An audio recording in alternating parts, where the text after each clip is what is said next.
Back everyone to the Wedge 52 Gridiron podcast. I'm your host Wedge. Today's episode will be about the Ravens Sunday Night Football playoff clinching victory over the Jacksonville Jaguars 23-7. Before we jump in, please make sure you press that follow button right here on Spotify, as well as check out the Instagram at Wedge 52 Gridiron.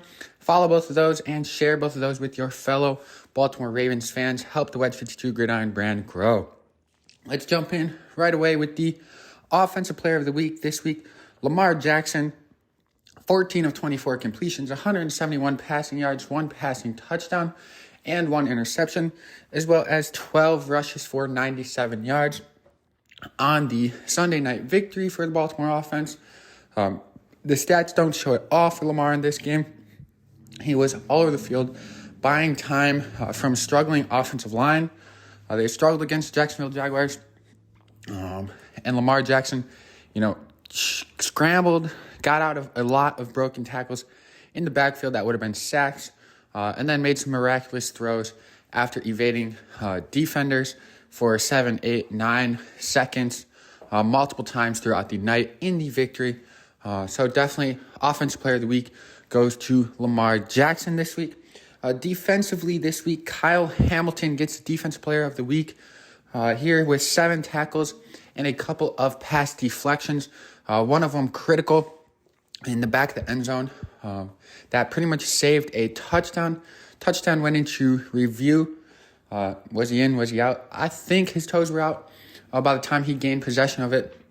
A lot of people say the opposite way. That one, is definitely a call that is going to be pretty much stands going into review like it did.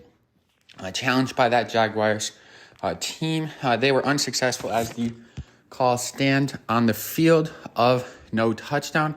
So definitely critical there by Kyle Hamilton.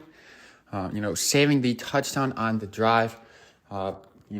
Excellent play from Kyle Hamilton, flying around the entire night, getting through blockers for, tackles at the line of scrimmage, gain of a couple. Kyle Hamilton has been balling all year, and not to mention he did all of this while being questionable all the way up to kickoff, 90 minutes before kickoff or so, when he was announced as active. So congrats to Kyle Hamilton and Lamar Jackson on being this week's Players of the Week. Moving into a couple of other stats. Offensively, passing the ball did not look great. Just, lack of, eye-popping numbers, really, except for Isaiah Likely, 5 catches for 70 yards and a touchdown. He did have a miraculous catch on a miraculous Lamarvelous, type of play that, only Lamar Jackson can create. Threw it up. Isaiah Likely took care of his quarterback and brought the ball down for a play that I'm sure all Ravens fans will be seeing on repeat for the next couple of weeks here. So that was good for Likely. Other than that, though, Rashad Bateman, 3 catches for 39 yards. OBJ had 1 catch. Zay Flowers had 1 catch. I think Nelson had 2 catches for 15 or so yards. So, offensively, throwing the ball, not, overly impressive. Lamar had 171 passing yards, so a decent number, a lower decent number. Got the job done. What was working very well for that Ravens offense against the Jaguars defense was running the ball. They did that effectively with 251 rushing yards. Obviously, Lamar Jackson leading the way with 97 of those. Keaton Mitchell also pitched in with 9 carries for 73 yards. And Gus the Bus had 16 carries for 58 yards and a touchdown. I believe Justice Hill had around 40 yards there as well. 30 to 40 yards contributed for him. So good to see out of the rushing attack. One unfortunate news that did come out of that Sunday Night Football game, though, was the injury to Keaton Mitchell. It has been announced a season-ending injury. Officially, I don't think it's been announced, but I have seen rumors and reports that it is looking like a torn ACL, which sucks. Keaton Mitchell has been one of the most explosive players in the league this year in terms of yards per touch. Definitely going to hurt our offense, who, started to really click with Keaton Mitchell, getting him involved in ways that work for him. But, all things considered, being a torn ACL is best case scenario. If you did watch that play, it was a gruesome looking play. So, all things considering, coming out of there with only a torn ACL is probably best case scenario. Obviously, it's not, preferred or wished upon anyone. But, Keaton Mitchell should be able to make a full recovery if all things go as normal with the ACL injury. And he should be able to play, beginning of next season, potentially be ready at the beginning, if not into that early stage, potentially starting, on a PUP list kind of thing, being out for 4 weeks, the first 4 weeks of the season next year. He's really been playing well as an undrafted free agent running back for the Baltimore Ravens. Moving on to the defensive side, a couple of stats. Roquan Smith, 6 tackles on the day, second on the team after Kyle Hamilton during that Jaguars matchup. And then Justin Madubuike, 1 tackle, 1 sack, and 1 forced fumble. Ties an NFL record, 11 straight games with at least half a sack. Heading into our next matchup, the 49ers, which I'll talk about here in a couple of minutes. He could potentially break that record. Right now, I believe it's a 4-way tie. He could break that record and be the leader of getting at least half a sack in 12 consecutive games. We will see. Hopefully he can. It's going to be going against a very, very tough, well-rounded 49ers offense. But Madubuike has been getting the job done almost the entire season.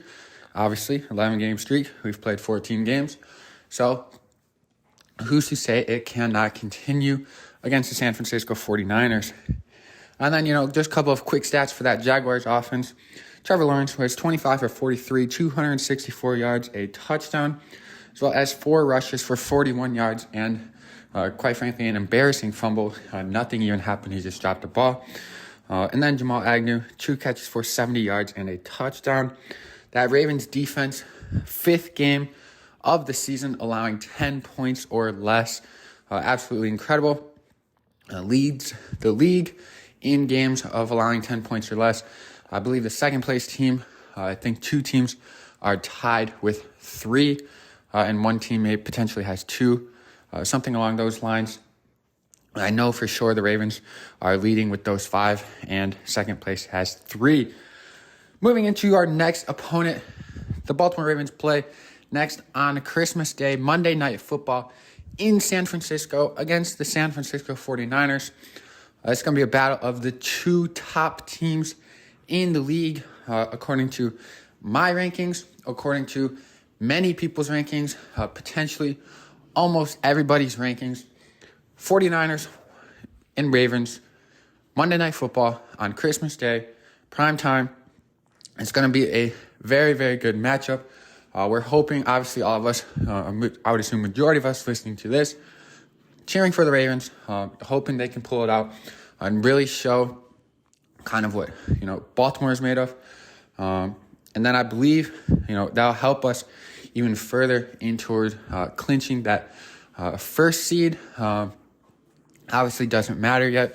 We're just worried about the 49ers. But every win counts in terms of the divisional and seeding race that we find ourselves in at the moment. Last week, the San Francisco 49ers beat the Arizona Cardinals 45-29. I'm actually impressed with, the Cardinals, putting up a pretty solid fight. 29 points against that 49ers defense is nothing to be ashamed about, who's only been allowing 16.7 points per game throughout this season. In that matchup, Brock Purdy had 242 yards, 4 touchdowns, no interceptions. Christian McCaffrey, 18 rushes for 115 yards and a touchdown, as well as 5 catches for 72 yards and 2 touchdowns. Deebo Samuel, 4 catches for 48 yards and 2 touchdowns, as well as 1 rush for 11 yards. George Kittle, 2 catches for 54 yards.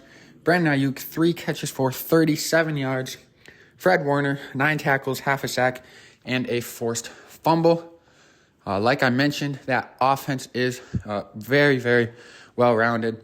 Purdy is, a very great, spectacular quarterback for that system.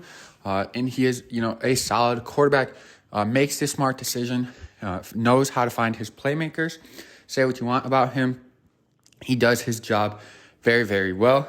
In the house with the weapons that he has, Christian McCaffrey, Deebo Samuel, George Kittle, Brandon Ayuk, all top tier, talents at their respective positions. Christian McCaffrey, I would probably say, is the best running back in all of football. It's going to be a lot. It's going to be an intense matchup in San Francisco. Their season stats, for those players: Brock Purdy, 69.8% completion percentage, almost 3,800 passing yards, 29 touchdowns, just 7 interceptions. Christian McCaffrey, 1,300 rushing yards, 13 rushing touchdowns, 865 receiving yards, 7 receiving touchdowns.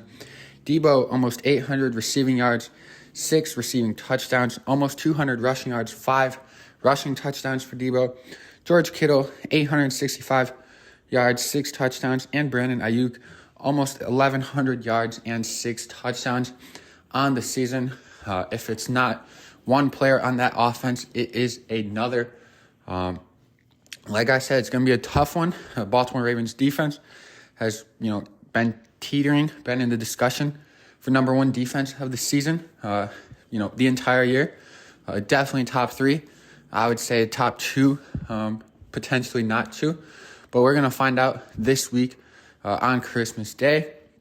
Looking at the overall team stats for both of them.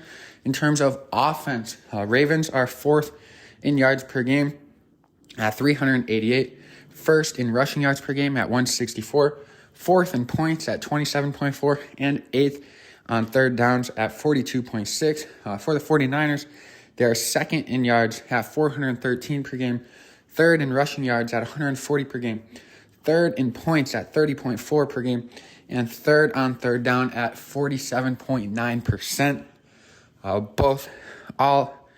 49ers ranking in top 3 in all of those categories. Baltimore Ravens ranking in top 8 in those 4 categories. And it's going to be a showdown on both sides of the ball. But defensively is where both of these teams, potentially the defense is probably going to be the deciding factor in which of these offenses, shows up more on Monday Night Football and takes the victory. Ravens defense, 6th in yards allowed per game at 316, 10th in rushing yards allowed at 102, 1st in points allowed at 16.1, and 5th at third downs allowed at just 35.4%. For the San Francisco 49ers, they are 11th in yards at 330, 3rd in rushing yards at 89, 2nd in points at 16.7, just 0.6 of a point behind that Ravens defense.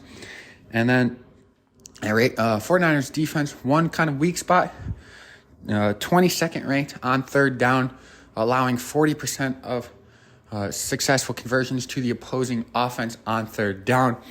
So definitely 2 of the best teams in the league going at it head to head. Expect a close game for the majority of it, at least. And it's going to be a showdown. But here's my 3 Ravens keys to success. Increase their chances of winning this Monday Night Football matchup on Christmas Day against the San Francisco 49ers. First key is going to be confuse Brock Purdy. Brock Purdy, a lot of people say he's a system quarterback. A lot of people say he's a great quarterback, regardless of the system. I think it's a mix of both. I think he's a good quarterback in a great system. One thing that I looked at, 5 out of his 7 interceptions in the season were in their 3 losses, those coming to Cincinnati, Minnesota, and Cleveland. In those games, he threw 2 interceptions, and 1 interception. How to confuse Brock Purdy?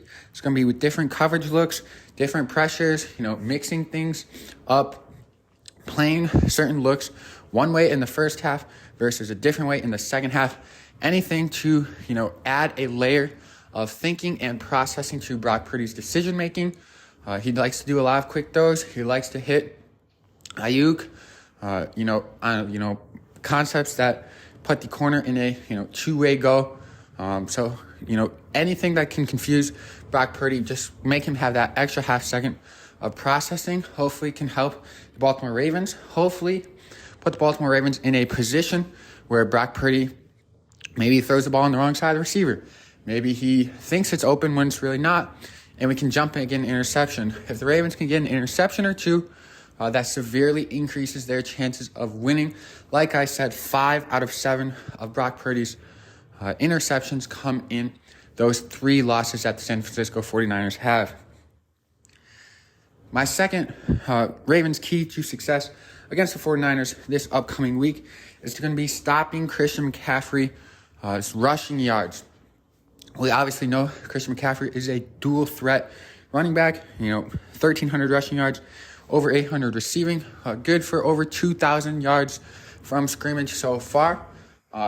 Stopping him from receiving is going to be a more difficult challenge when you look at, potential swing routes, bubble routes, halfback screens kind of things, block and release checkdowns.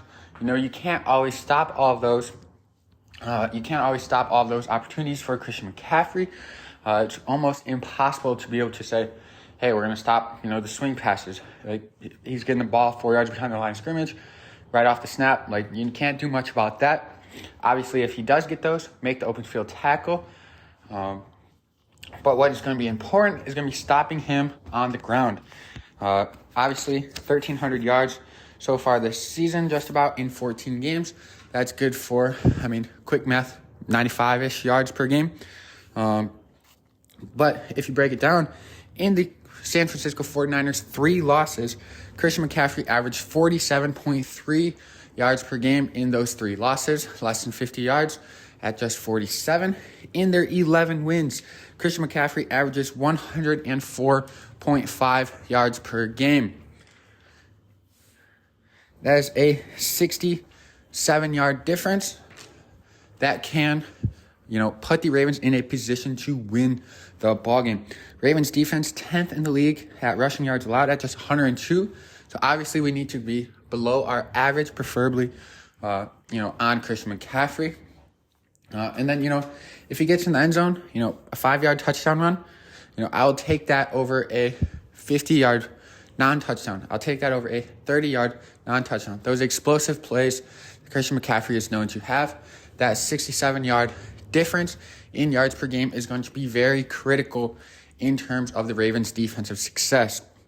My third Ravens key to the game, to put them in the best opportunity to win this Monday Night Football matchup, is going to be scoring touchdowns in the red zone. Points are going to be already at a premium this game, with both of these defenses being phenomenal.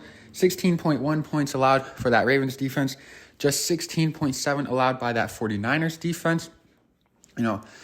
Points are already going to be tough to come by in this game. Every single point, every single drive, every single down is going to be a hard-fought battle between 2 very good offenses and 2 very, very good defenses. This being said, when the Baltimore Ravens do get in the end zone, or the red zone, they need to find a way to get in the end zone. On the season, they are 9th in red zone touchdown percentage at 60.7% of the time that they get inside of that 20-yard line. They are getting 6. However, in the past 3 games, the Baltimore Ravens are 28th in red zone touchdowns percentage at just 40%. 20% under our season average of 60. If we get in the end zone, get in the red zone, get in the end zone. Red zone, end zone, red zone, end zone. Obviously, we'll take the big chunk plays, touchdowns that come from outside the 20.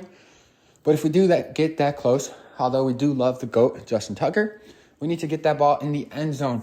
That's 7 points, pretty much versus 3.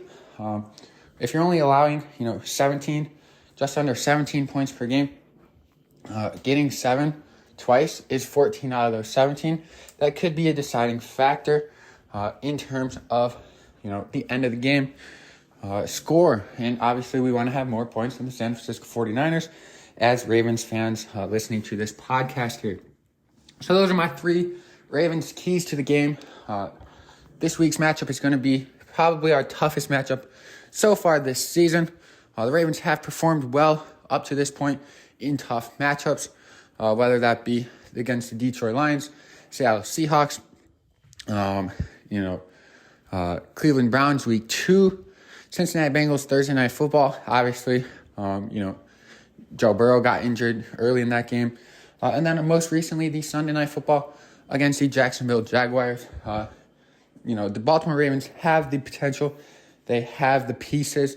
They just need to execute. And this is going to be their ultimate test against who I think is probably the best team in the league, the San Francisco 49ers. Certainly the most complete team in the league.